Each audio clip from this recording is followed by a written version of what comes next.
আপনাকে যেই কাপড় পরানো হইছে, একজন রাস্তার ভিক্ষুকরেও সেই কাপড় পরাই কবরে ঢুকাইছে, ঠিক না বেঠি? তাহলে পার্থক্য কোথায়? কোনো পার্থক্য নাই। আল্লাহ বলেন আমার কাছে পার্থক্য হলো যে ঈমান আর নেক আমল লইয়া কবরে আসবে, তার মধ্যে পার্থক্য আছে। যার ঈমান নাই, নেক আমল নাই, আর যার ঈমান এবং নেক আমল আছে তার মধ্যে পার্থক্য আছে, তার মধ্যে ব্যবধান আছে। আল্লাহ বলে বান্দারে, এই কবর এমন একটা জায়গা, সেখানে তারই দাম আছে যার নেকি আছে, যার ঈমান আছে তার দাম আছে। ঈমান নাই, নেক আমল নাই, 4 পয়সার কোনো দাম নাই। প্রতিদিন আমাদেরকে কবরে ডাকে, মাটি আমাদেরকে ডাকে। আমরা বলতে পারি না, কিন্তু মাটি আমাদেরকে বলে আমার উপর দিয়া হাঁটতেছস, নাফরমানি করতেছস। আমি এমন একটা জায়গা, পোকা মাকড়ের ঘর, আমি রাজা বাদশা চিনি না, আমি কারো নাম দাম শুনি না। আমার কাছে ঈমান আর নেক আমল নিয়ে আসলে আমি তারে সম্মান করব, আর আমার কাছে যদি ঈমান আর নেক আমল না লইয়া আসস, এটা যদি প্রধানমন্ত্রীও হয় কোনো কাজ হবে না। বলুন মাটিকে কাউরে ছাড় দিবে? মাটি বলে এমন সিপা দিব, এই সিপা কেউ বাঁচতে পারবে না। তবে তুমি যদি আল্লাহর হুকুম আর নবীর তরিকা অনুযায়ী জীবন যাপন করো, মাটি কয় আমি তার সঙ্গে সুন্দর আচরণ করব। আর যদি মন গড়া জিন্দেগি চালাইয়া আমার মালিকের জমিনের উপরে চইলা মালিকের নাফরমানি করে কবরের ভিতরে আসো, আমি ওয়াদা দিলাম আচরণ কিন্তু সুন্দর হবে না, ভয়ঙ্কর অবস্থা হবে। আমার যুবক ভাইরা, তাহলে 1 নাম্বার হলো পৃথিবী থাকার জায়গা নয়, আমরা থাকবো না, মাটিতে শোয়া দেওয়া হবে। আবার আল্লাহ কয় সেই মাটির থেকে আমি দাঁড় করাবো যেদিন ইসরাফিলের 3য় সিংহায় ফুঁক দিবে। ইসরাফিল সিংহায় ফুঁক দিবে 3টা, কোন রিওয়ায়াতে আসছে 2টা, কোন জায়গায় 3টা। মনে করেন ধরে নেন 3টা ফুঁক দিবে। 3 ফুঁক যে সময় দিবে, প্রথম ফুঁকে কিন্তু ধ্বংস হয়ে যাবে, দ্বিতীয় ফুঁকে মানুষের বডি আবার গঠন হবে। যে যাকে যেখানে কবর দিছেন, এই এলাকার মানুষ আপনাকে যেখানে কবর দিছে, কিয়ামতের ময়দানে সেখান থেকে আপনি ওইটা দাঁড়াবেন। আশুগঞ্জের মানুষ হবিগঞ্জ গিয়া দাঁড়াবে না, হবিগঞ্জের মানুষ আশুগঞ্জ আইসা দাঁড়াবে না। আমার আপনার যেখানে কবর দেওয়া হবে রে, সেখান থেকে আমি আপনি ওইটা দাঁড়াবো। সেই মানুষটা কিন্তু আবার উঠবেও কাদা মাটির নিচ থেকে। আল্লাহ বানাইছে মাটি দিয়া, শুয়াইছে মাটিতে, আবার উঠাবেও মাটির থেকে। কাদা মাটির নিচ থেকে মানুষগুলা ওইটা যখন দাঁড়াবে, উলঙ্গ অবস্থায় কিন্তু দাঁড়াতে হবে। কারো শরীরে কোনো কাপড় থাকবে না। যত বড় দেশের প্রেসিডেন্ট হন, শরীরে কোনো কাপড় নাই, উলঙ্গ অবস্থায় আল্লাহ দাঁড় করাবে।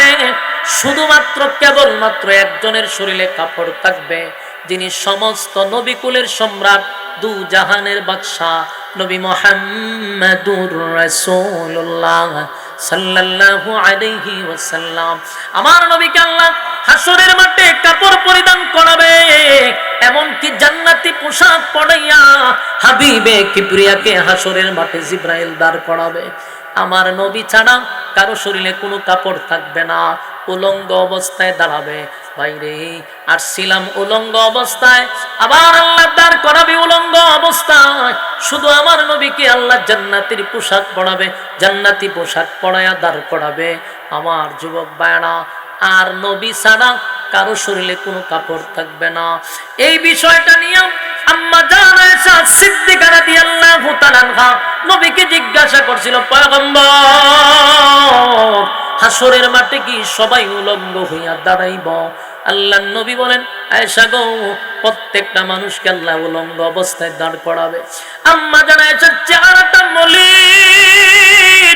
মলিন হইয়া নবীর দিকে তাকায়া বলে, ওগো নবীজি, আমরা না উম্মতের মা, আপনি নবীর স্ত্রী, এই হাসরের মাঠে আমাদেরকেও উলঙ্গ অবস্থায় দাঁড় করাবে। এই লজ্জা কোথায় রাখবো? এই লজ্জা কিভাবে ঢাকবো? আল্লাহর নবী বলেন, আয়েশা রে, এটা দুনিয়া না, দুনিয়া না, এটা কঠিন একটা জায়গা। সেই জায়গাতে কে উলঙ্গ? কার শরীরে কাপড় আছে গো, কার শরীরে কাপড় নাই? এটা তো দেখার সময় নাই। মানুষ সবাই উঠার সাথে সাথে বলবে, ইয়া রাব্বি নফসি নফসি নফসি। আল্লাহ, আমার কি উপায় হবে? আমার কি উপায় হবে? আদম নবীর থেকে নিয়া ঈসা রূহুল্লাহ পর্যন্ত সমস্ত নবী রাসূল যাদের কোনো গুনাহ নাই, নবীরা হলো মাসুম। আহলে সুন্নাত ওয়াল জামাতের আকীদা হলো কোন নবীরা গুনাহ করে নাই, সব নবীরা মাসুম। সেই মাসুম নবীরা পর্যন্ত বলবে, ইয়া রাব্বি নফসি, ইয়া রাব্বি নফসি। আল্লাহ, আমার কি উপায় হবে? আমার কি উপায় হবে? ও আয়েশা, সেদিন কি তোমার দিকে কেউ তাকাবে? তুমিও কি কারো দিকে তাকাবে না? সেদিন মানুষ হাসরের মাঠে কাদা মাটির নিচ থেকে যখন ওইটা দাঁড়াবে, মানুষ পাগলের মতো ছোটাছুটি করতে থাকবে আর বলবে, ইয়া রাব্বি নফসি নফসি নফসি। আল্লাহ, আমার কি উপায় হবে? ওই যে মানুষ উপরের দিকে তাকাইব, 1000 বছর চলে যাবে, একবারও নিচের দিকে তাকায়া দেখার সময় পাবে না। বড় ভয়ানক একটা অবস্থা। এই মানুষ আতঙ্কে থাকবে গো। সেদিন আল্লাহর তর্জন গর্জন শুরু হবে, তর্জন গর্জন শুরু হবে। সেদিন হিসাব নিকাশের দিন। আল্লাহ হবে মালিক ইয়াউমিদ্দিন। সেদিন আল্লাহ হবে বিচারক, ইনসাফের বিচার শুরু করবে। মালিক যখন বিচারক হবে, বিচারের মাঠ কায়েম হবে। সেখানেও দুইটা বিষয়। একটা হলো যারা দুনিয়ার জমিনে আল্লাহর হুকুম নবীর তরিকায় জীবন যাপন করছে, তাদেরকে নবীর বরকতি হাতের পানি পান করাইয়া আল্লাহ আরশের ছায়ার নিচে বসার সুযোগ করে দিবে। আর কিছু মানুষ রোদের তাপে মাথার মগজগুলি গলে গলে পড়তে থাকবে, আর জিহ্বাটা কুকুরের মতো বাহির হয়ে যাবে, পানির পিপাসায় কলিজা ফেটে যাবে। মানুষগুলি দৌড়াদৌড়ি করতে থাকবে, ছোটাছুটি করতে থাকবে। কারণ হাসরের মাঠে 3টা সময় হলো সবচেয়ে ভয়ানক, সবচেয়ে ভয়ঙ্কর, সবচেয়ে আতঙ্কের সময়। এই 3টা সময় গোটা হাসরের মাঠে সবচেয়ে ভয়ঙ্কর, সবচেয়ে আতঙ্ক। 3টা সময়। একটা হলো এই আমল নামা যখন দিবে, এটা কি বাম হাতে দিবে না ডান হাতে দিবে, এই চিন্তায় মানুষ বৃদ্ধ হয়ে যাবে, এই চিন্তায় মানুষ অস্থির হয়ে যাবে। কারণ কার ডান হাতে আসবে, কার বাম হাতে আসবে, এই চিন্তায় মানুষ পাগলের মতো হয়ে যাবে। কারণ এমন একটা পরিস্থিতি শুরু হবে রে, যখন কাউকে বাম হাতে আমল নামা দেওয়া হবে। আপনি তো দেখতেছেন যে একজনকে বাম হাতে আনো নিরাপদ, কারণ প্যান্ডেলের ভিতরে শয়তান ঢুকতে পারে না। যত শতান আছে সব প্যান্ডেলের বাইরে, ঠিক না বেঠিক? এই জন্য এখানে যারা বসছেন এরা শৈল তো শতান আছে, কিন্তু এখন প্যান্ডেলের ভিতরে নাই। কথা কি বুঝতেছেন? প্রত্যেকটা মানুষের সাথে কি থাকে? শয়তান থাকে, আমার সাথে সহ, হুজুরের সাথে আছে।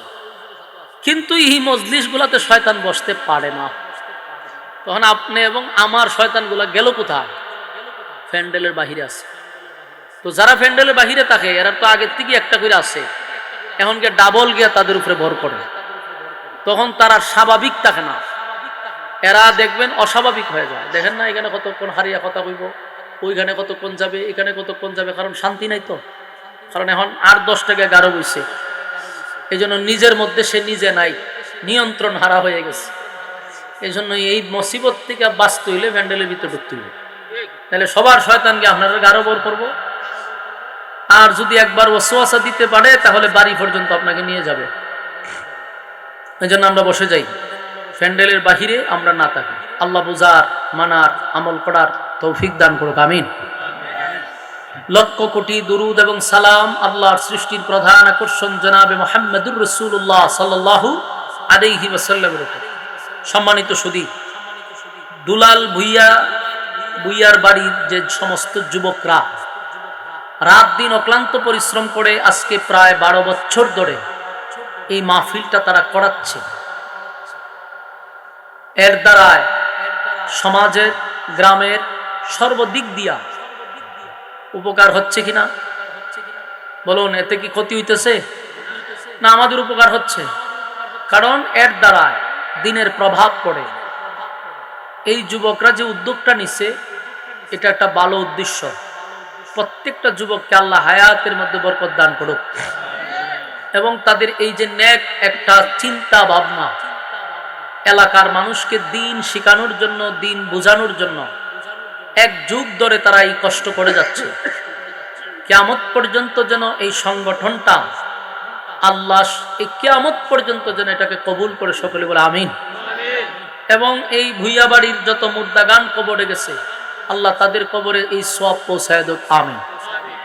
ভালো কাজে শরীক থাকা, ভালো কাজে অংশগ্রহণ করা, এটারও একটা ভাগ্য লাগে। সবার দ্বারাই ভালো কাজ করার সুযোগ হয় না।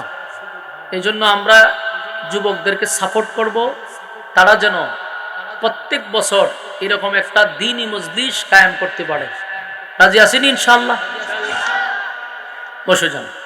সম্মানিত সুধী, আমি আপনাদের সামনে একখানা আয়াতি কারিমা তেলাওয়াত করছি। খুব পরিচিত একটি আয়াত। যেহেতু এখানে দেখলাম কবরবাসীর মাগফিরাত কামনায় আজকের এই মাহফিল, এই হেডলাইন দেখে আমি আয়াতি কারিমা তেলাওয়াত করছি। পরিচিত, সুপরিচিত একটি আয়াত, যে আয়াতটি আমরা মৃত মানুষের কবরের সামনে দাঁড়াইয়া পড়তে থাকি, তখনই আমাদেরকে এই আয়াতটা স্মরণ করাইয়া দেয়। যখন কোনো মানুষ মারা যায়, আল্লাহ রাব্বুল আলামিন এই আয়াতের মধ্যে তিনটা কথা তুলে ধরছেন, যে কথাগুলি আমাদের জানা। এইখানে কেন কথা, হ্যাঁ, এই ভ্যান্ডেলের বাম দিকে কথা কইতো, এই তো নিজেও আর শুনতে চায় না, কাউরে শুনতেও দেয় না। এই আয়াতগুলির মধ্যে তিনটা কথা তুলে ধরছে। এই তিনটা কথা আমাদের খুব জানা দরকার, বোঝা দরকার। এই কথার মধ্যে অনেক কিছু আল্লাহ ঢুকাইছে। দেখেন, প্রথম আমাদের জানতে হবে যে এই পৃথিবী চিরস্থায়ী না। পৃথিবীতে কেউ থাকতে পারছে? আল্লাহর পরে যার সম্মান আর মর্যাদা, সমস্ত নবী কুলের যিনি সম্রাট, সমস্ত নবীদের নবী মুহাম্মদুর রাসূলুল্লাহ সাল্লাল্লাহু আলাইহি ওয়াসাল্লাম, যদি পৃথিবীতে থাকার কারো অনুমতি থাকতো তাহলে আমার নবী থাকতে পারত। আল্লাহর পরে যার সম্মান, যেই নবী থাকতে পারল না, আমি আপনি দুনিয়ায় থাকবো কিভাবে? কোন পাওয়ারে থাকবো? থাকার কোনো সুযোগ নেই। পৃথিবীটা ক্ষণস্থায়ী, চিরস্থায়ী না। তাহলে আমরা এটার থেকে 100% নিশ্চিত যে আমরা পৃথিবীতে থাকব না। কোনো সন্দেহ আছে? একটা আরেকটার আমাদের ডাকে ভর কি পরিমাণ করছে চিন্তা করেন। ওই যে কইছি সব গিয়া ভর করছে। আগে আসিন একটা, এখন কটা 10 থেকে 15টা করে বিরক্ত করেন, সাবধান, বিরক্ত করেন। যারা শুনতেছে এদেরকে শুনতে দেন। বলুন আল্লাহ এই আয়াতগুলিতে কয়টা কথা তুলে ধরছে? তিনটা। এই তিনটা কথা জানার আগে আমরা এটা আগে নিশ্চিত হইলাম যে পৃথিবীটা কোনোভাবেই থাকার জায়গা না, এবং লক্ষাধিক নবী রাসূল আল্লাহ পাঠাইছে, কেউ থাকতে পারছে? আমাদের নবীও থাকতে পারছে না। তাহলে পৃথিবী থাকার জায়গা নয়, চলে যেতে হবে, এটা 100%। এই পৃথিবী চিরস্থায়ী থাকবে না। এক সময় আল্লাহ বিশ্ব পরিস্থিতির পরিসমাপ্তি ঘটায়া দিবে। বিশ্ব পরিস্থিতি থাকবে না, সব ধ্বংস করে দিবে। আল্লাহ নিজেও বলছেন সব ধ্বংস করব, কুল্লু মান আলাইহা ফান, ধ্বংস করে দিবে। তো ধ্বংস হওয়ার আগে, মানে বিশ্ব পরিস্থিতিটা ধ্বংস হওয়ার আগে আমরা নিজের আগে ধ্বংস হব। কারণ প্রত্যেকের ব্যক্তিগত ধ্বংস আছে। কথা কি বুঝতেছেন? আমি আপনিও ধ্বংস হব, কারণ প্রত্যেকটা মানুষের ব্যক্তিগত একটা কিয়ামত আছে। কিয়ামত কিন্তু দুই প্রকার, একটা বড়, একটা ছোট। ব্যক্তিগত আমাদের একটা কিয়ামত আছে, আমাদের এই বডিটার মধ্যে একটা ভূমিকম্প হবে, আর এই ভূমিকম্পে আমাকে ধ্বংস করে দিবে। তার মানে কি, আমার ব্যক্তিগত একটা কিয়ামত রয়ে গেছে। আর আল্লাহ যেটা বাঁশির মাধ্যমে, ইসরাফিলের বাঁশির মাধ্যমে যেটা ধ্বংস করে দিবে, এটা হলো বিশ্ব পরিস্থিতির পরিসমাপ্তি আল্লাহ ঘটায়া দিবে। জমিনের মধ্যে জালজালা সৃষ্টি করবে, জমিন শেষ করে দিবে। আসমান জমিন সূর্য চন্দ্র গ্রহ নক্ষত্র সবই ধ্বংস হবে। এটাকে আমরা কিয়ামত বলি। কিন্তু আমাদের ব্যক্তিগত যে একটা কিয়ামত আছে আমরা অনেকেই জানি না। আমাদের একটা কিয়ামত আছে, সেই কিয়ামতে আমার 3.5 হাত বডিটাকে ধ্বংস করে দিবে।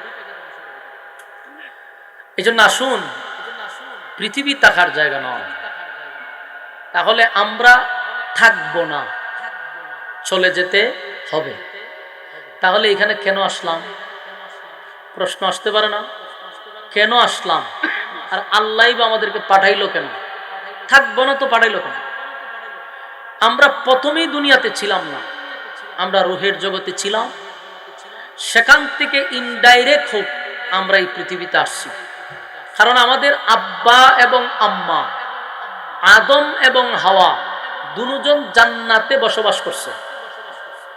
তো তারা যদি আমাদের আব্বা আম্মা হয়, আমরা তাদের সন্তান। তো আব্বা আম্মা ডাইরেক্ট জান্নাতে ছিল, যে কোনো কারণে তাদেরকে জান্নাত থেকে দুনিয়া নামক জায়গায় পাঠাইছে। তাই আমরাও দুনিয়াতে আসছি। তাদেরকে আবার দুনিয়ার থেকে আল্লাহ নিয়ে গেছে, তাই আমরাও এই দুনিয়ার থেকে একদিন চলে যাব। তাদেরকেও আল্লাহ আবার একদিন দাঁড় করাবে, আমরাও একদিন দাঁড় হব। কথা কি বুঝতেছেন? তাহলে আসুন, আমরা এক সময় পৃথিবীতে আমরা আসিলাম না, আমাদের পূর্বপুরুষরা ছিল। এখন আমরাও এক সময় থাকবো না, আমাদের সন্তানরা থাকবে। আমাদের সন্তানরা এক সময় থাকবে না, তার সন্তান থাকবে। এইভাবেই তো শুরু হয়েছে। তাহলে প্রথম আমাদের যাত্রা হইল জান্নাত থেকে দুনিয়া। এই দুনিয়ার থেকে আবার চলে যাব কবরের জগতে। কবরের জগৎ থেকে আবার আমাদেরকে আল্লাহ দাঁড় করাবে হাসরের মাঠে। হাসরের মাঠ থেকে আবার আমাদেরকে দুইটা জায়গায় আমাদের সিদ্ধান্ত হবে, আমাদের উপরে ডিপেন্ড করবে। হয় আমরা জান্নাতি, না হয় আমরা জাহান্নামী। তাহলে আসুন এখন আমরা বলি, আল্লাহ কি বলছে? যে আমি তোমাদেরকে মাটির থেকেই তৈরি করছি। যে আয়াতটা আমরা কবরে যাওয়ার পরে মুর্দারে যখন আমরা মাটিতে শোয়াই, বাঁশ টাস দিয়া মাটি যখন দেই, তখন মানুষ কি করে? মাটি দেয়ার কয় মিনহা খালাকনাকুম ওয়া ফিহা নুঈদুকুম ওয়া মিনহা নুখরিজুকুম তারাতান উখরা। এটা কোন সময় পড়েন? কথা হয় না, কই আইছে বাসকে একটু হ্যাঁ হু ক। তিনি কইলে তো আমি বুঝতাম যে কথা শুনতেছে। কথা শোনা জানি তো কন্যা করে মাঝে মধ্যে একটু হা না কইেন, বলে আমি বুঝবো যে কথা বুঝতেছি। এই আয়াতটা তখনই শুনেন যখন কেউ মারা যায়।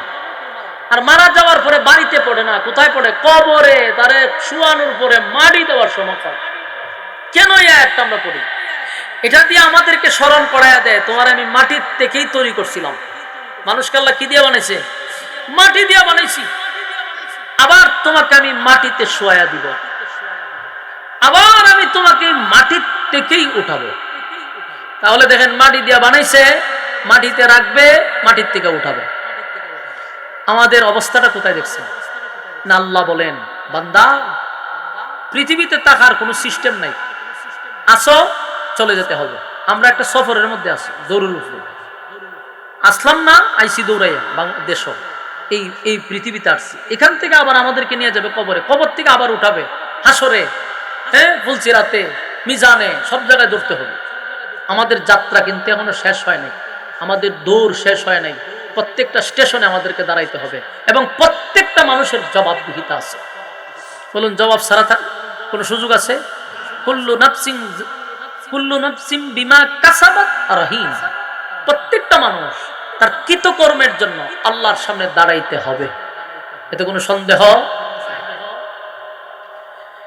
এজন্য আসুন, আমাদের আসাটা এবং যাওয়াটা, আসার সময় প্রতিটা মানুষ কানতে কানতে আমরা আসি। কোনো মানুষ পৃথিবীতে আসার সময় বাজনা টাজনা বাজাইয়া হাসতে হাসতে তারপরে আনন্দ ফুর্তি করে দুনিয়াতে আসে না। প্রত্যেকটা মানুষ কান্দে, কিন্তু এই কান্নাটা দিয়ে আমাদের শুরু, যাওয়াটা যেন কান্নার সাথে না হয়, যাওয়াটা যেন আমাদের হাসি খুশিতে হয়। মানুষ আমাদের জন্য কান্দবে, কিন্তু আমরা যেন হাসতে হাসতে কবরে যাই। কারণ যখন আপনি পৃথিবীতে আসছেন আপনি একলা কাঁদছেন, কিন্তু ঘরের সবাই আপনার আসার আগমনে হাসছে, ঠিক না বেঠিক? সবাই হাসছে, মা খুশি, বাবা খুশি, আত্মীয় স্বজন খুশি, কিন্তু আপনি একান্নে কাঁদছেন। সবাই আপনার আনন্দে আনন্দিত, কেউ মিষ্টি বিতরণ করছে, কিন্তু যাওয়ার সময়টায় যেন কেউ না হাসে। যাওয়ার সময় হাসাটা কিন্তু মারাত্মক। যাওয়ার সময় মানুষ আপনার জন্য কাঁদতে হবে, আর আপনি তখন হাসতে হাসতে যাবেন। আপনার যাওয়াটা যেন কান্নার সহিত না হয়, আর মানুষ যেন আপনার যাওয়ার সময় না হাসে। এখানে দুইটা পরিবর্তন, আসছিলাম কাঁদতে কাঁদতে, বিপরীত হলো যাব হাসতে হাসতে, আর মানুষ আমার জন্য কাঁদবে। কথা কোন ঠিক? এজন্য এমন জীবন করো হে গঠন, মরিলে হাসিবে তুমি, কাঁদিবে ভুবন। যেমন তার উদাহরণ বাস্তব, উসমান বিন হাদি, ঠিক না? মারা তো গেছে, এখনো তার জন্য মানুষ কান্দে, এখনো কান্দে। অথচ 16 বছর আমরা দেখছি কোন নেতা মারা গেলে মানুষ ইন্না লিল্লাহ পড়ে নাই, মানুষ পড়ছে আলহামদুলিল্লাহ। কোন নেতা যদি মারা গেছে তো কমেন্টসে লেখছে কি আলহামদুলিল্লাহ। আর উসমান হাদি চলে যাওয়ার পরে আজও পর্যন্ত তার কবরে অনেক মানুষ কান্নাকাটি করে। কি ছিল? আমাদের কোন আত্মীয় স্বজন ছিল, রক্তের সম্পর্ক ছিল না, কিন্তু তার কথা স্মরণ হইলে এখনো মানুষ কান্দে। কারণ এমন একটা জীবন গঠন করে গেছে, সে চলে গেছে, কিন্তু আজকে গড়ে গড়ে হাদি তৈরি হয়ে গেছে। তো এমন জীবন গঠন করা দরকার। আল্লাহ বলেন, বান্দা, পৃথিবীর সমগ্র সৃষ্টি জগতের মধ্যে আমি তোমাকে শ্রেষ্ঠত্ব দিছি, আমি তোমারে সম্মান দিছি, আমি তোমারে কোয়ালিটি সম্পন্ন করে বানাইছি। তোমারে বানাইতে গিয়া আমি আল্লাহ নিজের কুদরতি হাত লাগাইছি। আমি তোমারে বানাইছি সময় নিয়া, আসমান জমিন সূর্য চন্দ্র বানাইছি হুকুম দিয়া, আর তোমারে বানাইছি নিজের কুদরতি হাত দিয়া। বানানোর পরে আমি আল্লাহ আবার তোমার পিছনে উফাদি লাগাইয়া দিছি যে মানুষ বানাইছি, এটা সৃষ্টির মধ্যে সবচেয়ে শ্রেষ্ঠ। ফেরেশতা নূর দিয়া বানাইলেও মানুষে কি করছে? সৃষ্টির শ্রেষ্ঠত্ব দান করছে। তো এত কোয়ালিটি সম্পূর্ণ করে বানানোর পরে যদি তুমি তোমার মন গদা জিন্দেগি চালাও, আমার জমিনে হাঁটার পরে আমারই নাফরমানি করো, তাহলে এটা নিশ্চিত থাকো তোমার সামনে কিন্তু জবাবদিহিতা আছে। কথা ঠিক না ঠিক? তুমি ভাইবো না যে আমি তোমার একেবারে ছেড়ে দিব, কারণ এই সামান্য সময় পৃথিবীতে তোমারে পাঠাইছি, এটা শুধুমাত্র কেবলমাত্র একটা পরীক্ষার জন্য। কারণ তোমার দৌড় শেষ হয়েছে না, তো তুমি আসছো আবার চলে যাইবা। তো এখানে কেন স্টেশনে দাঁড়াইছো? একটা পরীক্ষা দিবা। এখান থেকে তোমার দৌড় শেষ হয়েছে না, কবরের জগতে যাইবা, সেখান থেকে তোমাকে আরো দৌড়তে হবে, তোমার দৌড় শেষ হয়েছে না। তুমি যদি এখানেই মনে করো যে আমি আসছি এখানে একটু ঘুমাই, তো সময় তো চলে গেল। আমার যুবক ভাইরা, রব্বে কারীম বলেন, বান্দা, আমি তোমাকে মাটি থেকে তৈরি করলাম, মাটি দিয়া বানাইলাম। এই মাটি দিয়া বানানোর পরে আমি আবার তোমাকে ঠিক সময়ে মাটির মধ্যেই তোমাকে শোয়ানো হবে। আবার তোমাকে একদিন আমি মাটি থেকে দাঁড় করাবো। তাহলে মাটি দিয়া বানাইলো, মাটিতে শুয়াইলো, আবার মাটির থেকে উঠাইলো। আমাদের দৌড় কিন্তু শেষ হয় নাই, আমাদের দৌড় কিন্তু চলতেছে। আল্লাহ বলেন, প্রত্যেকটা মানুষ আমার সামনে দাঁড়াইয়া তার কৃতকর্মের জন্য আবার জবাব দিতে হবে। মনে করবেন না মালিক আমারে আপনারে দুনিয়ায় ছেড়ে দিছে, এখানেই আমাদের জীবনের শেষ। না, এখানেই জীবনের শেষ না। কেন আসলাম, কেন পাঠাইলো, এই বিষয়টা আমাদের মাথায় রাখা দরকার। এই পৃথিবী চিরস্থায়ী নয় গো, ক্ষণস্থায়ী, অনন্তকাল একটা জায়গা আছে, সেখানে আমাদেরকে যেতে হবে। কারণ আমার সামনে আমার মা চলে গেল, বাবা চলে গেল, দাদা চলে গেল, কেউ তো থাকলো না, এটা নিশ্চিত। আমিও চলে যাব, কোনো সন্দেহ নেই। ক্ষমতা দিয়েও থাকতে পারবো না, পাওয়ার দিয়েও থাকতে পারবো না। এই যে আপনাদের এলাকার মুর্দাগানের ইসালে সওয়াব উপলক্ষে মাহফিলটা করছেন, আপনারা মহিষার গ্রামের কত মানুষ ছিল যারা গত বছর এখানে ছিল, এই বছর নাই। এমনও মানুষ আছে গ্রামে যাদের পাওয়ারে, যাদের দাফটে এলাকার মানুষ কাঁপছে। আজকে দেখেন তাদের কবরের সামনে কেউ যায় না, তাদের কবরের সামনে মাসে বছরে একবারও কেউ যায় না রে। তার মানে এই দুনিয়ায় থাকতে তোমার পাওয়ার ছিল, ক্ষমতা ছিল, যেদিন দুনিয়া থেকে চলে গেছো, বলো তোমার যাওয়ার কারণে কি দুনিয়া কোনো দিক দিয়ে থেমে আছে? দুনিয়া আগের মতোই চলতেছে, দুনিয়া থামে নাই। আমি চলে গেলে আমার দুনিয়া থামবে না, আমি চলে গেলে আমার কিছুই থেমে থাকবে না। কারো যদি অফিস থাকে, অফিস কিন্তু আগের মতোই চলবে। কারো গাড়ি থাকলে গাড়ি আগের মতো চলবে, কারো ব্যবসা থাকলে আগের মতো চলবে। আপনার ঘরের মানুষগুলো আগের মতোই সে গোসল করবে, খানা খাবে, তার প্রতিদিন যে কাপড় পরার সেটা পরবে। আপনি চলে গেছেন এই জন্য সে আর কোনোদিন কাপড় পরবে না। আপনি চলে গেছেন সে কোনোদিন খানা খাইবে না। আপনি চলে গেছেন সে আর কোনোদিন হাসবে না, সে আর কোনোদিন আনন্দ করবে না। বিষয়টা কি এমন না? আমি চলে গেলাম, 2 দিন 3 দিন পরে আমার খবর আর কেউ নেয় না। মানুষের মন থেকে আল্লাহ আস্তে করে আপনার মহব্বতটা সরায়া দিবে। যেই সন্তানের জন্য আপনি এত কিছু করলেন, যেই সন্তানের জন্য মাথার ঘাম আপনি পায়ে ফেলাইলেন, সেই সন্তান 2 দিন 3 দিন পরে বাবার কথা ভুলে যায়। যে স্ত্রীর জন্য এত কিছু করলেন, জীবনের সব কিছু দিয়ে স্ত্রীকে খুশি রাখার চেষ্টা করলেন, অনেক সময় মা বাবাকে কাঁদাইলেন স্ত্রীর জন্য, সেই বউ আপনাকে 3 দিন 4 দিনের পর আর স্মরণ রাখে না। তার আগের মতোই তার জীবন যাত্রা শুরু হয়ে গেছে, আপনার জন্য কোনো দিক থামে নাই। অথচ আপনি একটা গুরুত্বপূর্ণ ব্যক্তি ছিলেন আপনার ফ্যামিলির জন্য। যেই ফ্যামিলি আপনার কষ্টের কারণে ফ্যামিলি চলতো, আপনার অর্জিত টাকায় তারা মাস্তি করত, খানা দানা, এমনকি তারার ভোগ বিলাসিতা আপনার টাকার দ্বারাই হইতো। কিন্তু আপনি নাই, কোনো কিছু থেমে নাই, আগের মতোই চলছে। তাহলে আমার যুবক ভাইরা, এই পৃথিবীটা কত নিষ্ঠুর একটু চিন্তা করে দেখেন। আপনি চলে গেলেন, কেউ আপনার জন্য এমন নয় যে ঘর বাড়ি ছেড়ে আপনার কবরস্থানে গিয়া ঘর করছে যে আমি আর ঘরে থাকবো না, আমার বাবা মরে গেছে অথবা আমার ভাই মরে গেছে রে, আমি আজকের থেকে আর ঘরে থাকবো না, আমি আমার বাবার কবরের পাশে একটা ঘর বানায়া থাকবো। আমার স্বামী চলে গেছে, আমি আর আমার এই বেডরুমে থাকবো না, আমি একটা ছোট ঘর বানায়া কবরের সাথে ঘুমাবো। এমন ইতিহাস কি পৃথিবীতে আপনারা দেখছেন? দেখেন নাই, শুনেন নাই? এমন ঘটনা ঘটবেও না এটাও নিশ্চিত, কারণ মানুষ এতটা বোকা না। যতদিন থাকবেন, যতদিন করবেন, যতদিন মিশবেন, ততদিন আপনার কথা স্মরণ থাকবে। আপনি নাই, আপনার কথাও স্মরণ নেই, ঠিক না বেঠি? তাহলে এবার চুন, এখন আপনি একটু বালিশের সঙ্গে মাথা লাগাইয়া চিন্তা করে দেখেন তো, মানুষ কতটা নিষ্ঠুর, দুনিয়া কতটা নিষ্ঠুর। দুনিয়া কতটা নিষ্ঠুর এটা বোঝার জন্য মরা লাগবে না। আমি আরো কিছু উদাহরণ দেই, যদি দিলের কান লাগায় শুনেন তাহলে বাস্তবতার সঙ্গে মিলাইবেন। মরা লাগে না, শুধু আপনি একটু চিন্তা করে দেখেন, আজকে আপনার কথা হলো ফ্যামিলির মধ্যে সবচেয়ে গুরুত্বপূর্ণ ব্যক্তি আপনি। আজকে কেন আপনি গুরুত্বপূর্ণ? টাকা ইনকাম করেন, আপনার টাকা আছে, ফ্যামিলি আপনার দ্বারাই চলে, তাই আপনার গুরুত্ব আছে ফ্যামিলির মধ্যে।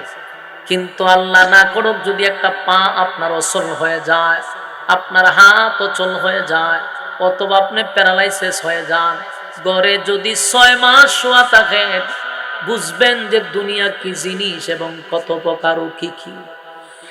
নিজের স্ত্রী আপনাকে আর ভালোবাসবে না, নিজের স্ত্রী আপনার প্রতি বিরক্ত হবে, সন্তান আপনার প্রতি বিরক্ত হবে। ভাই, আমার নিজের চোখে আমি দেখছি, লোকটার টাকা পয়সার অভাব নেই, বিশাল বাড়ি করছে, কিন্তু প্যারালাইসিস হয়ে বাথরুমে যেতে পারে না।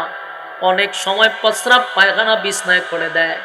স্ত্রী তার প্রতি বিরক্ত, সন্তান বিরক্ত। অনেক সময় এই মানুষটা একা একা কান্দে আর কয়, হায় রে, কুকুর বিড়ালের দাম আছে, ফ্যামিলিতে আমার কোনো দাম নাই। ঠিক না বেঠি? আমার যুবক ভাইরা, পৃথিবী এত নিষ্ঠুর। আমার নিজের চোখে আমি দেখছি, যেই লোকটার এত পাওয়ার ছিল সংসারের মধ্যে, তার টাকা পয়সার কোনো অভাব নাই, বুক বিলাসিতা, তার টাকা দিয়া তার স্ত্রী, তার সন্তান, তার আত্মীয় স্বজন করলো, কিন্তু লোকটার একটা পা ভেঙে গেছে, 6 মাস শুধু বেড রেস্ট ছিল। ফ্যামিলির সব মানুষ তার প্রতি বিরক্ত হয়ে গেছে। বউ আগের মতো তারে ভালোবাসে না, খালি ধমকের উপরে রাখে। সন্তানগুলি বলে তার পায়খানা প্রস্রাবের গন্ধে ঘরে থাকা যায় না।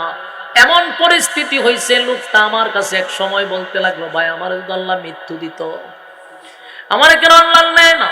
আমি মরতে চাই, এই জীবন আর রাখতে চাই না, কারণ আমি যতক্ষণ বেঁচে আছি প্রত্যেকটা ফ্যামিলির মানুষের কাছে আমি যেন বিরক্তের কারণ হয়ে দাঁড়াইছি।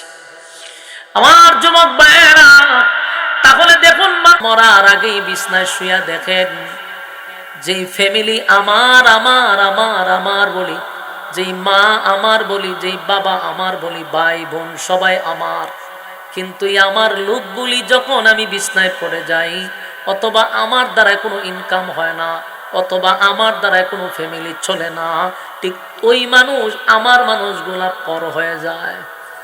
ঠিক না বেটা? মরা লাগবে না, জীবিত অবস্থায় আপনি অনেক কিছু বুঝতে পারেন। যারা প্রবাসী আছেন তাদেরকে জিজ্ঞাসা করেন, যারা বিদেশ থেকে আসছে, এই প্রবাসী মানুষরা জীবনে কোনোদিন ফ্যামিলির কাছে ভালো হইতে পারে না। যারা অরিজিনালি প্রবাসী আছে কোনোদিন ভালো হইতে পারে না। হ্যাঁ, অসংখ্য বিচার আমাদের কাছে আসে ফোনের মাধ্যমে, প্রবাসীরা কান্দে ফোন দিয়া, ফোনের মাধ্যমে অনেক কান্নাকাটি করে, কারণ হুজুর জীবনের সব শেষ করলাম ফ্যামিলির জন্য, কিন্তু বাড়িতে 6 মাস থাকলে মা বাবা আত্মীয় স্বজন আর ভালোবাসে না।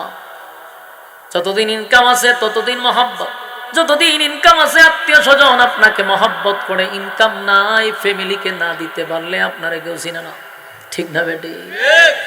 পৃথিবী স্বার্থপর, যাদেরকে আপনি যতদিন দিবেন ততদিন আপনি তাদের কাছে ভালো থাকবেন। দিবেন না, এরা এত ভয়ঙ্কর রূপ ধারণ করবে যা আপনি কল্পনা করতে পারবেন না। যেই লোকটাকে আপনি কিছু দেন নাই, সে আপনার এত বড় শত্রু হয় নাই। যাকে আপনি সবসময় দিয়ে আসছেন কিন্তু এখন দেওয়া বন্ধ করছেন, সে সবচেয়ে বড় শত্রু হয়ে দাঁড়ায়। কেন? আপনার অপরাধ কি? আপনি যে সবসময় দিচ্ছেন, এখন যে দিচ্ছেন না, এটাই তার 1 নাম্বার খুব আপনার উপরে। আফসোস, আশ্চর্যের বিষয়, যাকে আমি 10 টাকা দিলাম না সে আমার শত্রু না, যাকে আমি সব সময় দিয়ে আসলাম এখন দিচ্ছি না, দিতে পারতেছি না, সে এখন আপনার উপরে সবচেয়ে বেশি কাফা। অপরাধ কি? দেন না কেন? এই হলো আমাদের পৃথিবীর অবস্থা। আল্লাহ বলেন, আল্লাহ তাহলে একবার চিন্তা করে দেখ, পৃথিবীতে আমাদের একটাই কথা থাকতে পারবো না, যাও থাকলাম, তারপরেও দেখেন এটা কোনো জীবন কয় না। এই জন্য আসুন, আল্লাহ বলে, বান্দারে দুনিয়ার মুখে পড়ে আমি যে উদ্দেশ্যে তোরে পাঠাইলাম সেই উদ্দেশ্য ভুলে যাস না। আমি কিন্তু অনর্থক তোদেরকে বানাই নাই। আল্লাহ বলেন, ওয়ামা খালাকতুল জিন্না ওয়াল ইনসা ইল্লা লিয়াবুদুন, মানব এবং দানব 2টা জাতিরে আমি বানাইছি শুধুমাত্র কেবলমাত্র আমার গোলামির জন্য। গোলামি যদি না করস, দুনিয়ায় কোনো শান্তি পাইলি না, পরকালেও শান্তির কোনো গ্রাম পাবি না। কারণ আল্লাহ বলেন, আমি তোদেরকে একেবারে ছেড়েও দিব না। ইন্না জাহান্নামা কানাত মিরসাদা, নিশ্চয় তোদের জন্য জাহান্নাম কিন্তু উৎ পাইতা বসে রইছে। আমি আল্লাহ জাহান্নামকে উৎ পাইতা রাখছি জাহান্নামীদেরকে ধরার জন্য। লিত্তাগিনা মাআবা, সীমালঙ্ঘনকারীদেরকে জাহান্নাম যখন ধরবে অস্তিত্ব থাকবে না। তাই আসুন, আমাদেরকে আল্লাহ স্মরণ করায়া দে, বান্দারে কিসের তো অহংকার, মাটি দিয়া বানাইলাম, বান্দারে আবার তোরে মাটিতেই রেখে দিব। হাজার হাজার কোটি টাকার মালিক যারা আছে বলুন, তাদের কবরের মধ্যে আর একজন ভিক্ষুকের কবরের মধ্যে কি কোনো পার্থক্য আছে? কথা না। আপনি মনে করেন আমাদের দেশের 3 বারের প্রধানমন্ত্রী খালেদা জিয়া যখন মারা গেছে, তার কবরের মধ্যে আর একজন ভিক্ষুকের কবরের মধ্যে কি কোনো পার্থক্য আছে? একই ঘর একই ডিজাইনের, তাও মাটির মধ্যে, কোনো পার্থক্য নাই।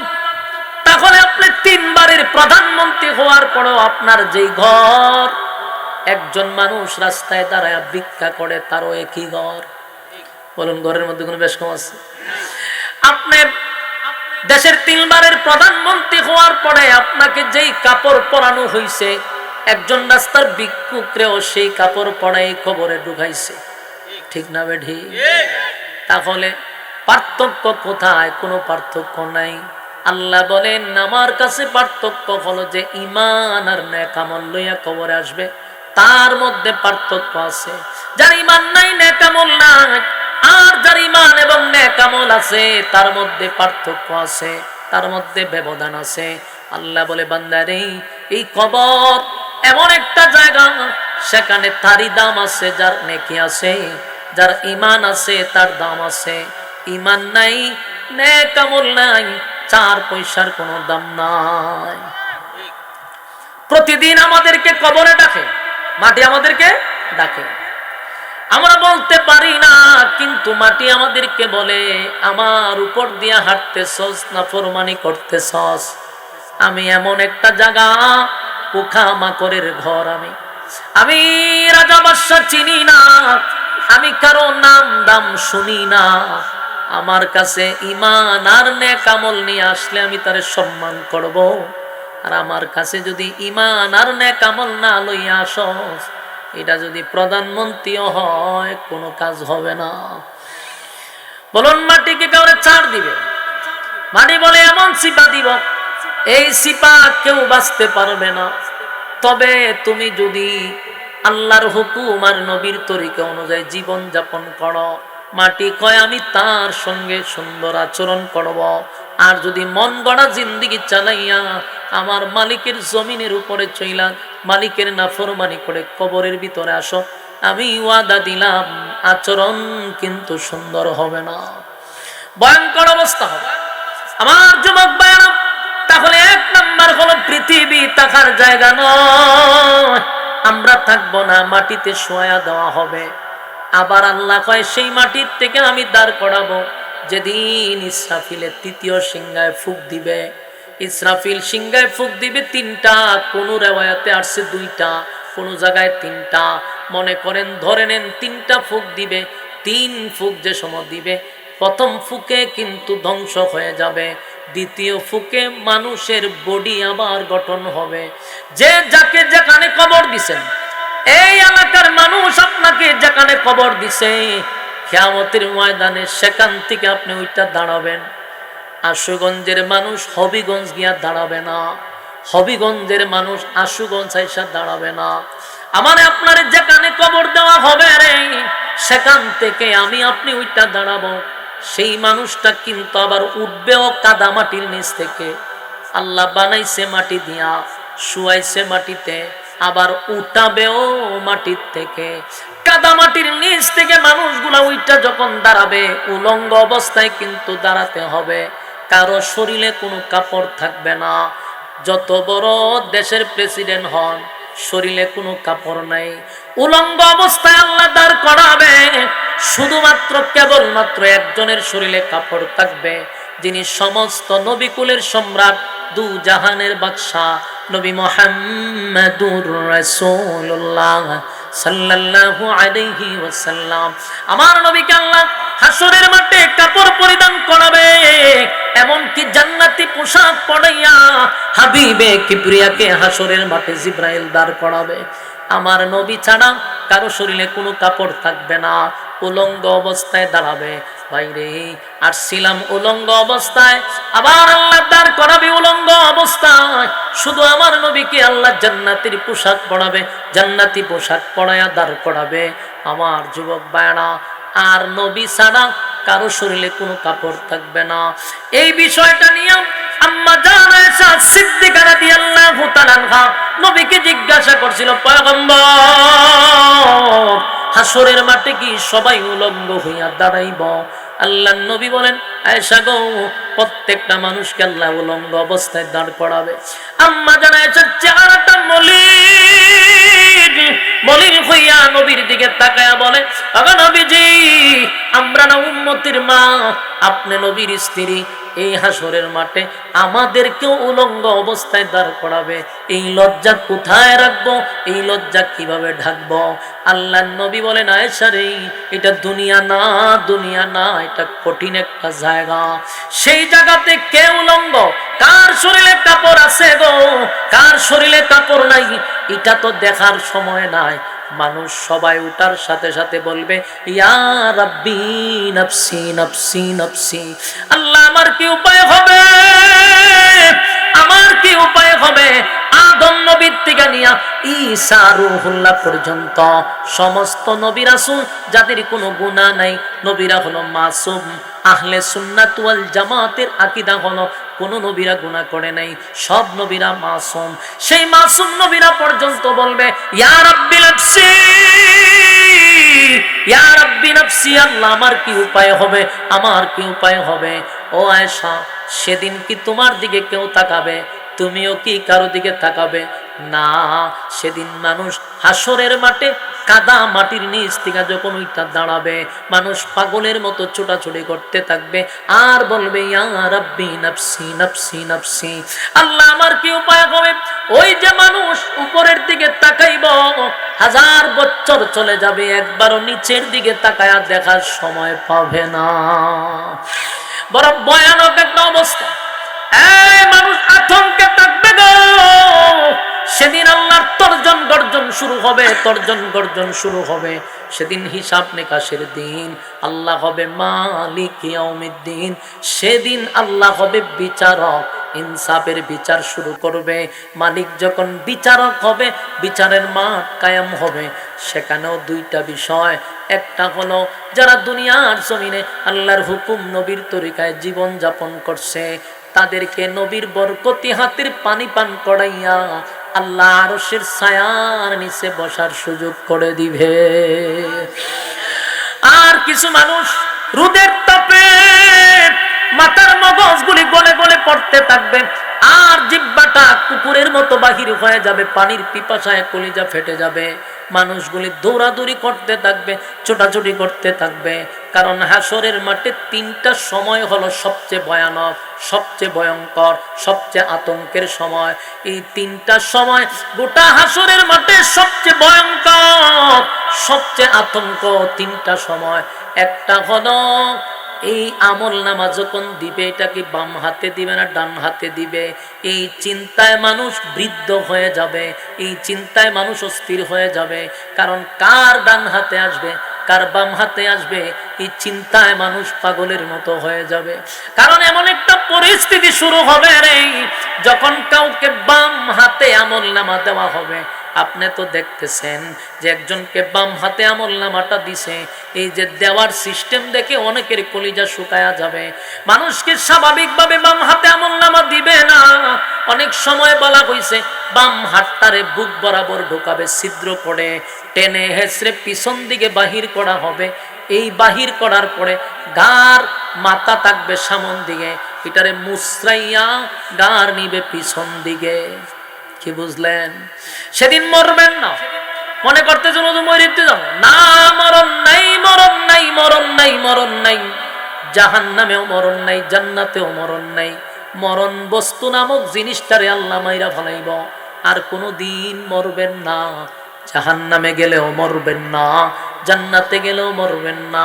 এই মানুষগুলার ঘাড়গুলি ভেঙে পিছন দিকে নেওয়া হবে রে, কলিজাটা মাঝখান দিয়ে ফাটাইয়া তারপরে হাতটা ঢুকাবে। এই পরিস্থিতি যদি আমি আপনি দেখি, বলুন আমাদের অস্তিত্ব থাকবে? এই জন্য আমল নামা দেওয়া নেওয়ার সময় সবচেয়ে ভয়ঙ্কর একটা সময়। কার ডান হাতে আসে, কার বাম হাতে আসে, এই চিন্তায় মানুষ অস্থির হয়ে যাবে, মানুষ পাগল পাড়া হয়ে যাবে। আর বলতে থাকবে, ইয়া রাব্বি নাফসি নাফসি নাফসি। আল্লাহ, আমার কি উপায় হবে? আমার কি উপায় হবে? শুধু এতটুকু নয় গো, একদিকে এরকম অবস্থা, অন্যদিকে জাহান্নাম ওইদিকে আওয়াজ করবে, গর্জন দিবে, তর্জন করবে। জাহান্নামও আওয়াজ করতে থাকবে, আল্লাহ আমার পেটে প্রচন্ড খিদা, নাফরমানদেরকে আমার পেটের ভিতরে ঢুকায়া দেন। জাহান্নাম তর্জন গর্জন করবে, আল্লাহ বলবেন জাহান্নামকে আটকা। জাহান্নামকে ফেরেশতারা, হাজার হাজার ফেরেশতারা জাহান্নামকে শিকল দিয়া বেঁধে রাখবে, কিন্তু জাহান্নামকে আটকে রাখতে পারে না। জাহান্নাম জাহান্নামীদেরকে ধরার জন্য অন্যদিকে একটা তর্জন গর্জন শুরু করবে, আর ওইদিকে মানুষ দেখতে থাকবে, কারো হাতে ডান হাতে, কারো বাম হাতে। পরিস্থিতিটা এতটা ভয়ানক হবে, এতটা ভয়ানক হবে, কারণ আল্লাহ যেদিন বিচার করবে সেদিন কোনো বেইনসাফি বিচার করবে না। মালিক যখন বিচার করবে সেটাই হবে ইনসাফের বিচার। বলুন সেখানে কোনো বেইনসাফি হবে? কথা হয় না। বিচারকের সাক্ষীর দরকার নেই। আমরা বাংলাদেশে যে কোনো জায়গায় বিচার করতে হলে উকিল লাগে, সাক্ষী লাগে, ঠিক না বেঠিক? একজন অপরাধীকে অপরাধী বানাইতে গেলে সাক্ষী প্রমাণ যথেষ্ট, উকিল লাগে। কিন্তু আল্লাহ যখন বিচার করবে সেখানে অন্য কেউ আপনার বিরুদ্ধে, আপনার পক্ষে সাক্ষী দেওয়া লাগবে না। আল্লাহ আপনার মুখটাকে বন্ধ করে দিবে, হাতগুলা কথা বলবে, পা গুলা কথা বলবে, সব কিছু যখন আপনার বিরুদ্ধে চলে যাবে আপনি শুধু তাকায়া থাকবেন, কারণ মুখ বন্ধ। হাত কথা বলবে গো, পা গুলি কথা বলবে।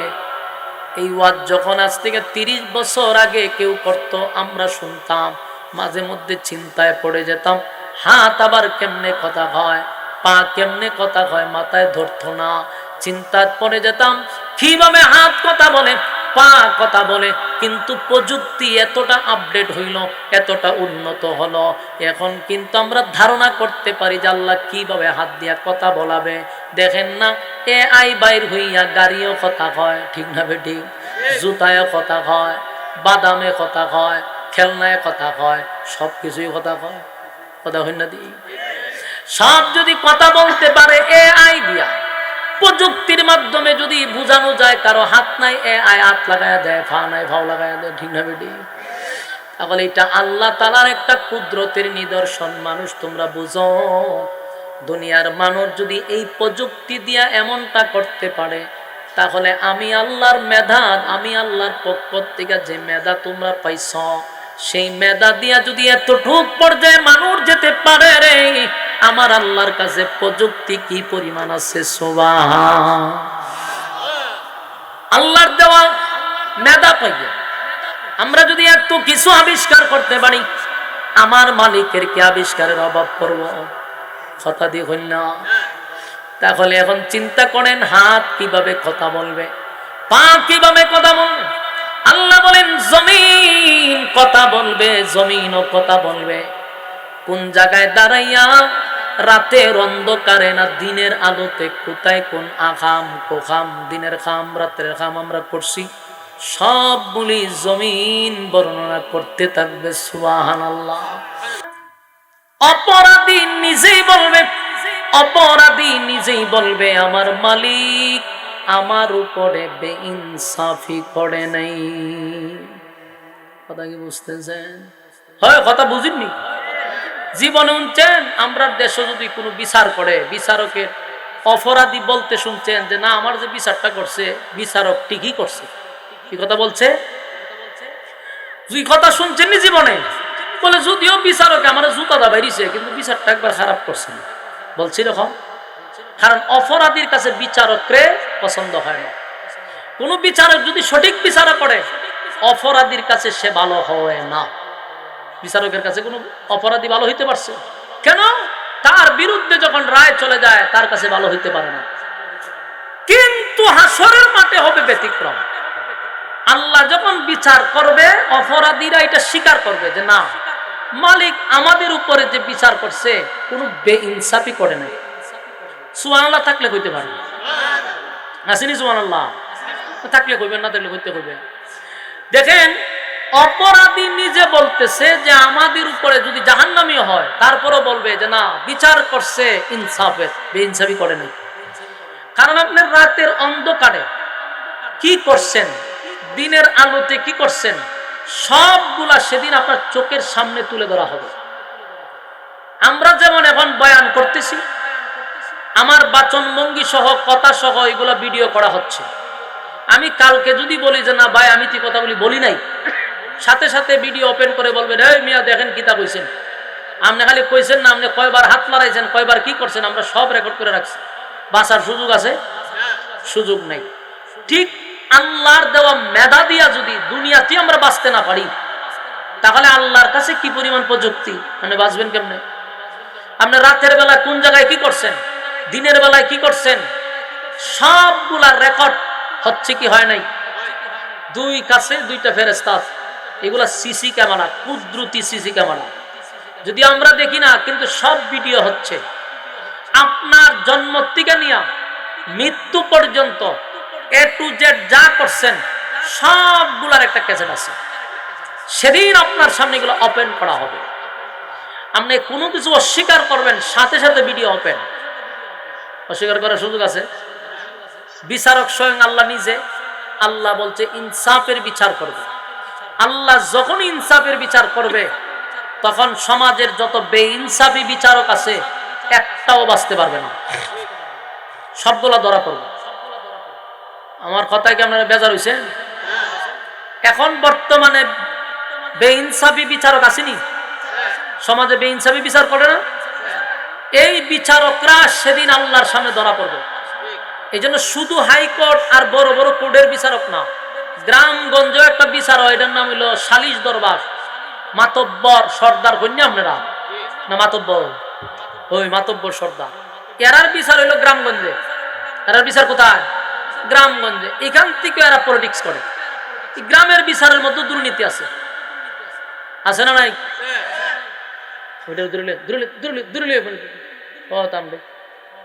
বর করছে গিয়া, বর করছে সুরা ফিরে ফুদো 10টা করে বর করছে। হ্যাঁ, কথা কি বুঝতেছেন? খালি কি দুর্নীতি হাইকোর্ট, উচ্চ আদালতে না নিম্ন আদালত, যেটা আমরা গ্রামগঞ্জে চলে, এটার মধ্যে দুর্নীতি আছে। ওমায় একদিনের বিচার, এটা নাকি 2 সপ্তাহ, 2 সপ্তাহের জায়গা না 8 সপ্তাহ হুদাহুদি গুড়া। হ্যাঁ, নিরহ অসহায় মানুষগুলারে ভুগায়। তুই গ্রামের একটা সর্দাইরা, তোরা তো ভাবার কথা, এই ছোট্ট একটা বিচার রে 3 দিন 4 দিন ঘুরাইবে। এখানে একটা পলিটিক্স করে। ও রাত্রের বেলা এর পকড় নিয়ে টেকা দেওয়ান লাগে, নাহলে সিগারেটের প্যাকেট দেওয়ান লাগে, হেরে বাইল করন লাগে, তেরে তেল মারন লাগে। কেন রে? তুই গ্রামের মাতব্বর, তুই বিচার করবি ইনসাফের বিচার। তুই এখানে যে দুর্নীতি করছি 500 আর 2000 টাকার জন্য, হাসরের মাঠে আল্লাহর সামনে তুই কি জবাব দিবি? তো গরিব মানুষ হইলে বিচার পায় না। আর যদি দেখে না বেচারার টাকা পয়সা আছে, বিদেশ থেকে প্রচুর টাকা, তাহলে হে যত অপরাধী করুক, এটারে শাক দিয়া মাছ দিয়া কোনো রকম রেখে দেয়, হের বিচার হয় না। এই যে দুর্নীতি চলতেছে গ্রাম থেকে নিয়ে, এগুলার জন্য আল্লাহর সামনে জবাবদিহি করতে হবে। সেদিন সমস্ত বেইনসাফি বিচারক গুলো আল্লাহর সামনে ধরা পড়বে। ঠিক না বেঠি? ধরা পড়তে হবে। ফিরের সামরা সেদিন তুলে ফেলে আল্লাহ সেদিন ইনসাফের বিচার করবে। কারো প্রতি কোনো বেইনসাফি আল্লাহ করবে না। যখন বিচার শুরু হইব, তখন তো সব গিয়া দাঁড়াইবে। 3টা দল হবে। একটা দল হবে আবার ভিআইপি, ইল্লা আসহাবাল ইয়ামিন। ভিআইপি একটা দল আছে, এরার কাছ থেকে আল্লাহ কোনো হিসাবই নিবে না, বিনা হিসাবে এরা জান্নাত দিয়ে দিবে। সুবহানাল্লাহ, সুবহানাল্লাহ। এই জন্য সবসময় আল্লাহর কাছে দোয়া করা, মালিক হিসাব যদি আপনি চান, আমরা কি হিসাব দিতে পারবো? কথা কই, আল্লাহ যদি আমাদের কাছে হিসাব চায়, হিসাব দেওয়ার যোগ্যতা নাই। রাসূলকে একবার সাহাবায়ে কেরাম জিজ্ঞাসা করছে, হুজুর আল্লাহ যদি আপনার কাছে হিসাব চায়? সাহাবায়ে কেরামরে আল্লাহ রাসূল বলল, আমার কাছে আল্লাহ হিসাব চাইবে না, কিন্তু যদি চাইতো আমি নবীও হিসাব দেওয়ার যোগ্যতা রাখি না। সুবহানাল্লাহ, সুবহানাল্লাহ। আমরা চিন্তা করছে, নবী বলতেছে আমার কাছে হিসাব চাইবে না, কিন্তু যদি আল্লাহ চাইতো আমার দেওয়ার কোনো যোগ্যতা নাই, তাহলে আমি আপনি হিসাব দিব কিভাবে? হিসাব দেওয়ার ক্ষমতা আছে আমাদের? এই জন্য সব সময় দোয়া করবেন, মালিক যখনই 2টা হাত উত্তোলন করবেন, আল্লাহর দরবারে দোয়া করবেন, মালিক আমাদের কাছ থেকে আপনি হিসাব নিয়েন না। আল্লাহ হিসাব নিলে কোনদিন আপনার সামনে দাঁড়ায়া হিসাব দিতে পারবো না। জান্নাত যদি দিতে হয় গো, মালিক বিনা হিসাবে জান্নাত দেন। আল্লাহ আপনার সামনে দাঁড়ায়া হিসাব দেওয়ার যোগ্যতা রাখি না। বিনা হিসাবে জান্নাত দিয়েন, বিনা হিসাবে জান্নাত দিয়েন। এই জন্য আমরা দোয়া করব, মালিক আমাদের কাছে আপনি হিসাব নিয়েন না। হিসাব দেওয়ার কোনো যোগ্যতা আমাদের মধ্যে নাই। আল্লাহ একটা দলকে বিনা হিসাবে জান্নাত দিবে, বিনা হিসাবে জান্নাত দিবে। আবার একটা দলকে বাম হাতে আমলনামা ধরায়া দিবে, আর একটা দলকে ডান হাতে আমলনামা দিবে। আমলনামা পাওয়ার পরে একদল আনন্দে আত্মহারা, নাচতে থাকবে খুশিতে। কত আনন্দ! এই কাগজ পাওয়ার পরে মনে করেন আমলনামাটা পাইল, সে দৌড়তে থাকবে আর আনন্দ করতে থাকবে। পুরা মাঠেই খালি আনন্দ। মানুষ জিগায় এত আনন্দ কিসের রে? বলে আমি জান্নাতে যাওয়ার প্রবেশ পত্র পাইছি, আমি আমার কাগজ পেয়ে গেছি, আমার সব কাগজপত্রকে এখন খালি জান্নাতে ঢুকবো। এটা যে কত আনন্দ, কত আনন্দ! আবার বহু মানুষ লাইনে দাঁড়ায় থাকবে, খালি ইয়া রব্বি নাফসি বলবে। আবার কিছু মানুষকে বাম হাতে আমলনামা দিবে রে, যেই মাত্র বাম হাতে আমলনামা পাবে সেও বুঝতে পারবে উপায় নাই, এখন আমার উপায় নেই, উপায় নাই। এখানেই শেষ নয়, এরপরে পাঠাবে মিজানের পাল্লায়, সেখানে আমলনামা ওজন মাপা করা হবে। যদি আমলনামা হালকা হয় তাহলে কিন্তু আমাদের অবস্থা আরো ভয়ানক হবে। আমলনামা ভারী হয়ে গেলে এরপর আপনার যাত্রা শেষ না। এরপরে ব্রিজের গুড়ায় দাঁড়াবেন, সেখান দিয়া যদি আপনি আপনার ইমানের পাওয়ার যদি থাকে, সেই পাওয়ারে বিদ্যুৎ গতিতে আপনি জান্নাতে চলে যাবেন।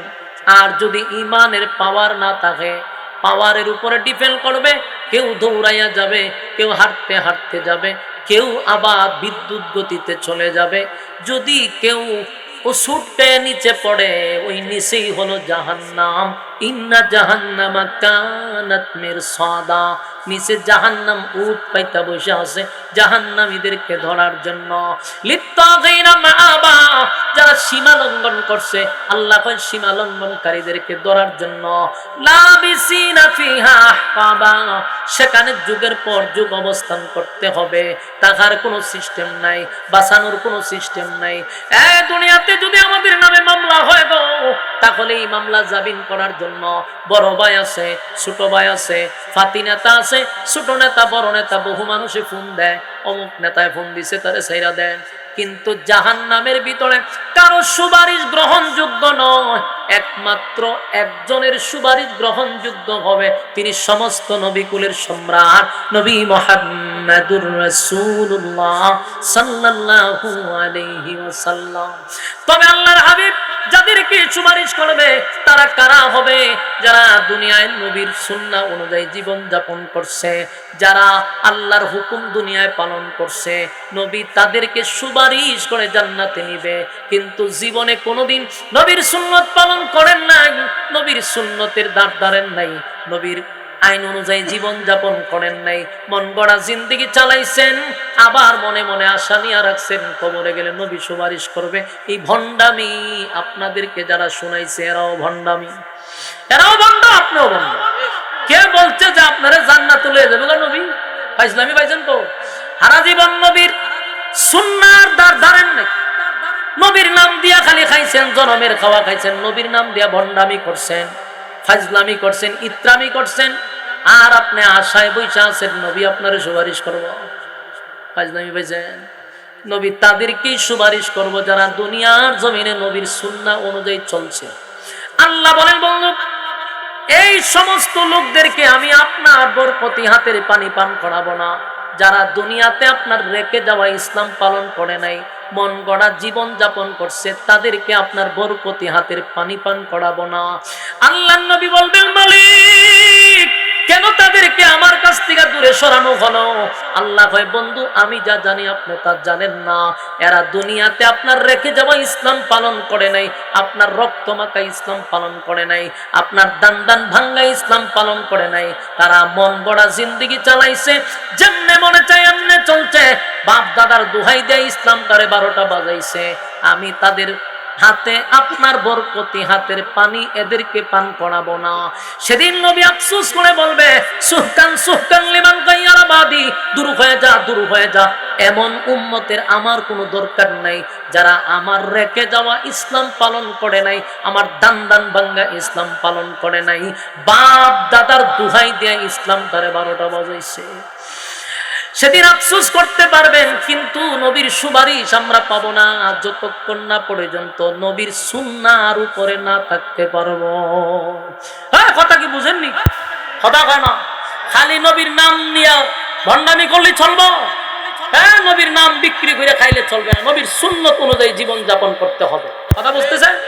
নবীর মহব্বত তখনই বোঝা যাবে যখন নবীর সুন্নতের উপর আপনি চলবেন।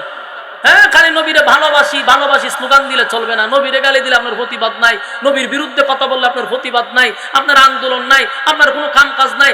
আপনার একটা আন্দোলন আছে বছরে যে আপনার বিরিয়ানি খাইতেইব আর জিলাপি খাইতেইব। এই বন্ডামি যেমন জাতির মানুষ বুঝছে, এইডি ফেরেশতাও বুঝে। ফিরার সুরে দুনিয়াতে যেমন অপদস্থ আর ভণ্ড নাম আপনাদের নামের আগে লাগানো হয়েছে, হাসরের মাঠেও বন্ড হয়ে ফিরাইব। কথা ঠিক না বে ঠিক?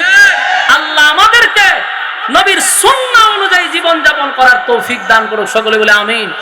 নবীর প্রতিটা সুন্নত আপনি যখন পালন করবেন, আপনার নাম আর সুন্নি লাগানি লাগতো না, মানুষ আপনারা বলবে যে এই লোকটা সুন্নতওয়ালা। ঠিক না ঠিক? সাইনবোর্ড লাগানোর দরকার আছে? আপনি যখন নবীর এতাআত করবেন, নবীর অনুসরণ অনুকরণ করবেন, আপনার দেখলেই বোঝা যাবে আপনি একজন সুন্নতওয়ালা। নাম সুন্নি লাগানোর দরকার নাই। আল্লাহ আমাদের বুঝার, মানার, আমল করার তৌফিক দান করুক, সকলে বলে আমিন। সম্মানিত সুধী, মহিষার এই দুলাল বুইয়ার বাড়ির যুবক বৃন্দদের উদ্যোগে আর আজকের এই মাহফিল, আমি যতটুকু কথা বলছি যারা লেখছে মৃত ব্যক্তিদের মাগফিরাত কামনায়, তাই আমিও চেষ্টা করছি আপনাদেরকে কবর নিয়ে, হাসন নিয়ে কিছু কথা আপনাদের সামনে শোনানোর, সেটাই বলার চেষ্টা করছি। সময় স্বল্পতার কারণে হয়তোবা কথাগুলি ওই রকম আপনাদেরকে বুঝাইতে আমি ব্যর্থ হয়েছি। এরপরেও যতটুকু বুঝাইতে পারছি অথবা যতটুকু বুঝছি, আল্লাহ যেন বলনেওয়ালাকে শুননেওয়ালাকে উভয়কে যেন সহি আমল করার তৌফিক দান করে, আমিন। এবং এই যুবকদেরকে আল্লাহ তাআলা তাদেরকে দিনের খাদেম হিসেবে আল্লাহ কবুল করুক, যাদের মাধ্যমে এই মাহফিলটা 12 বছর ধরে চলতেছে। গত বছরও তারা আমাকে ইনভাইট করছে, এই বছরও তারা আনছে। তাদের এই মহৎ কাজ আমরা সবাই দোয়া করি কিয়ামত পর্যন্ত এই সংগঠনটাকে আল্লাহ কবুল করুক, আমিন। এবং এই এলাকার প্রত্যেকটা মুর্দাগানের কবরে এই সওয়াব আল্লাহ যেন পৌঁছায় দেয়, সকলে বলে আমিন। সবার কাছে বিদায় চাচ্ছি। আসসালামু আলাইকুম ওয়া রাহমাতুল্লাহি ওয়া বারাকাতুহু।